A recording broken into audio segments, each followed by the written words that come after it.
In primetime news this evening, under the radar, National Security Minister issues charge to school leaders.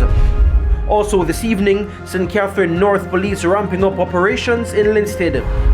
And Indicom probing police fatal shooting in Manchester Saturday morning.